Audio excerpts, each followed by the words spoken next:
सह दिव्यगन्धैः शेषाद्रिशेखर विभो तव सुप्रभातम्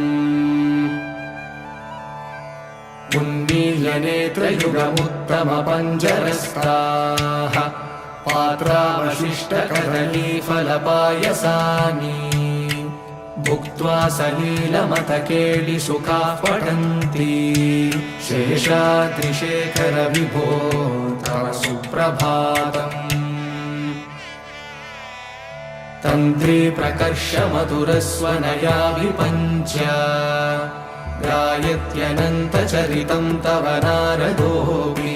भाषा समग्रमसकृत्करसाररम्यम् शेषाद्रिशेखर विभो तव सुप्रभातम् भृङ्गावली च मकरन्दरसानुविद्धझङ्कारगीतनिनदैः सह सेवनाय